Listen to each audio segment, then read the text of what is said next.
Well, an amazing interview with David Icke, and we're going to take some of your phone calls right now from Chris, Tim, Aria, Ryan, Tim, Leo. In fact, Aria, Ryan, Tim, Leo, and others have been given the number 888-201-2244. Take a few calls in Overdrive with David Icke. But David's going to be speaking in Phoenix, October 17th. Details at davidicke.com, Phoenix, Arizona, and then Bellingham, in between Seattle and Vancouver. And what date is that in Bellingham, David Icke? The 4th. October 4th. Speaking all day on the Sunday, yeah. And folks better get tickets, because, I mean, don't you sell out every event you have? Well, that's been the case for a little while, yeah, because the interest is so fantastic. I mean, you know, after Phoenix and Bellingham, I'm doing Amsterdam just before them, and then I'm going to Gothenburg in Sweden, Athens, Greece, Zurich, Switzerland. I mean, the world is waking up, Alex. Hallelujah to that. Yeah, and I don't think the globalists can set off nukes and stage new wars and get away with it. I mean, I think they, man, I tell you, this is the great crossroads that we're certainly at right now. Chris in Florida, you're on the air. Go ahead. Welcome. Hey, Alex. Hey, David. Hello, Chris. I just had a question about what we see a lot lately. The elite are real obsessed and into the occult, and they've kind of been commercializing it, like with movies and with celebrities wearing, like, Kabbalah bracelets. You saw that for a while. It was a trend. There are big rituals when, like, aspects to 9/11 and Columbine and these types of things. Yes, they mainline it, and then it's revelation of the method, because, again, they're engaging in mass programming of the archetypal reptilian brain. David Icke. That's exactly what they're doing, yeah, and other things too, because, again, it's important to stress that these people understand reality to a far greater extent than they allow the people to. You know, this is why they've destroyed ancient knowledge and destroyed ancient history and stuff like that as much as they can, so they can replace it with their fake history.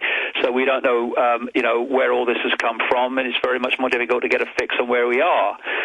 And they understand reality, and their rituals are designed to manipulate and program reality. That's why they do them. And people think of satanic rituals, you know, with people around a slab at an altar, and my goodness do they go on, and some of the most famous people in the world take part in them. But there are mass rituals too, and something like a war, a Second World War, is a ritual. 9/11 is a ritual to them, and they're doing it systematically. And, you know, on one level, this reality, and then even mainstream science is understanding this now, is digital. Another reason why I think it's highly significant, this move over to digital television, personally.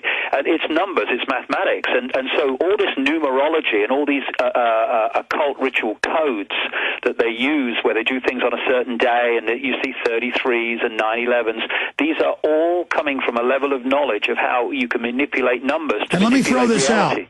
We got a break here and start the next hour, so let's get Tim to call in on the new line there, Tim in Ohio. But let me throw this out. The Aztecs did it. Why do separate human cultures that don't even know each other do the same things? This is a system of control. The Romans wrote that they used the gladiatorial events where you would go like it was entertainment and watch your neighbor have his guts torn out.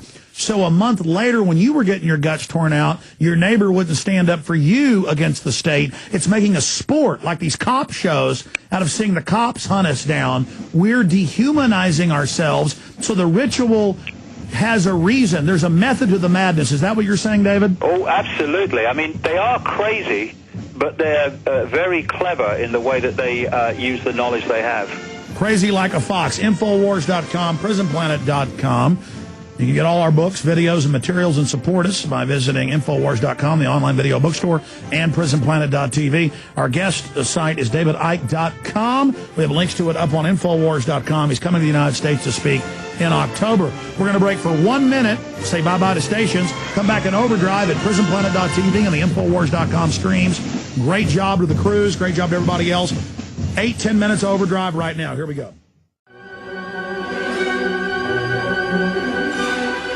All right, we don't have a lot of time left with David Icke, so I want to go to your phone calls. That's the whole point of us going into overdrive. Next time I have him, I've got to just share him with the callers, but we just talk about so much and the nature of reality. Who's up first here, guys, on the phone system? I'm sorry, I can't hear that caller. Can't hear you guys either. Austin. Can you hear me? Yes, I can, Gary. You're on the air with David Icke. Go ahead. Yeah, thank you both. Alex, you're doing an amazing job. I really appreciate what you're doing. David, it's great to hear you on the show. Really quick thing about chemtrails. We're seeing tons of them across America right now, and I went and did my research. 2 questions. One, how can we make it more public? Because the media's ignored all my requests to take a look at it. And 2, when I researched it and I dug into the patent, Hughes patent, they were going to use thorium oxide and aluminum oxide, and right now they're actually using barium oxide. Now, if they really wanted to wipe us out quickly, thorium oxide will cause men to go sterile. But they chose barium oxide. Well, let me stop you. You say they chose. That's only one program, and I've looked at that as well. There's thousands of different programs going on, and they're spraying a whole bunch of different types of metals and oxides into the atmosphere. David Icke, the chemtrails, an attempt to poison us? Well, I was earlier this year in Arizona, and I was sitting in a house every morning watching the sky. I think it was coming up from an Arizona air base, the sky being crisscrossed every day until the blue sky had disappeared, and it was just all the chemtrails joined together to make a cloudy day. It was extraordinary. It happened day after day after day after day. I'll tell you what my information is, and that's that among all the other stuff that is identifiable in these chemtrails, what is also in there is nanotechnology.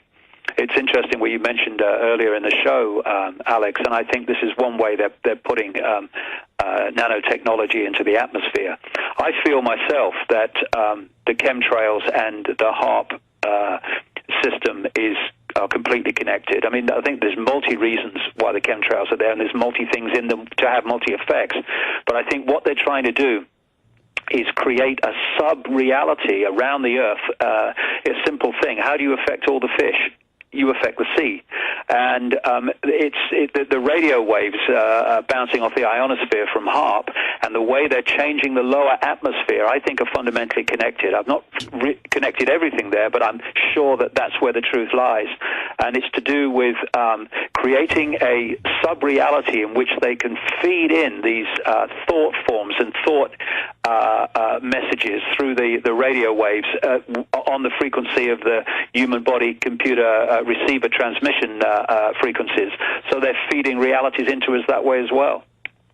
Well, we know that, I mean, I remember you talking about this over a decade ago, seeing government documents and patents, but I saw the Baltimore Sun like 7 years ago saying, oh, DARPA's going to put in U.S. cities towers with different wavelengths they found to calm people if there's ever an emergency. I mean, they are admitting they're doing this. This is not our opinion.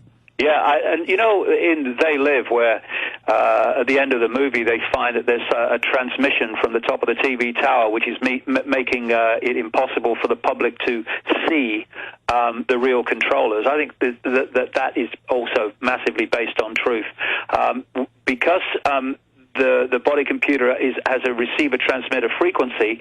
If they can find technology, and of course they have, which can broadcast on that frequency, they're actually feeding information into the human mind. And of course, what do people think? They think it's their thoughts. And also, it can shut the human mind down, so it's not seeing certain frequencies on which certain things are happening, so that they're going on, and we can't even see them, just as They Live kind of symbolized. Well, David, I want to take a few final calls and let you go. We've taken enough of your time, but why did you wake up? Why did I wake up? Why do some people wake up and other people don't? Well, I think that it's literally the depth of programming. You know, if you are surrounded by 6 foot of concrete, it's much more difficult to perceive what's outside. You know, if you've got an inch of concrete, then you might hear something. And what's happening is that the people are waking up and in accordance to how asleep they were. And what's happening now is people are waking up who further back down the line were very asleep, and that's very, very encouraging. What about genetics? You're always saying that the elites are obsessed with genetics, and we know they are because they want to focus the genetics for the type of predatory system they're into. Is it also genetics to be awake to this? Well,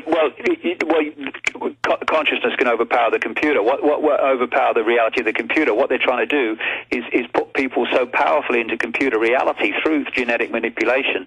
And of course, genetically modified food is only there for one reason: it's to genetically modify us. Well, they admit it kills the animals they feed it to. Yeah, so that the body computer becomes a less and less effective receiver transmitter of higher levels of information. I don't know how long we got left, but let me say this. You got as much time as you want, but I don't want to keep you past. I just want to say this one thing, because you brought up this thing about genetics. This is what I feel. You know, I've talked about this reptilian stuff, and people kind of immediately kind of dismiss it because it's so different to their reality. You look at some of the things in the Bible, you look at endless accounts in other ancient writings, and you'll see this theme coming up. For me, I mean, do people think that the snake in the Garden of Eden with Adam and Eve, which was all about genetics and the changing of humanity and all the rest of it, and leaving the paradise, do they think it was literally a snake?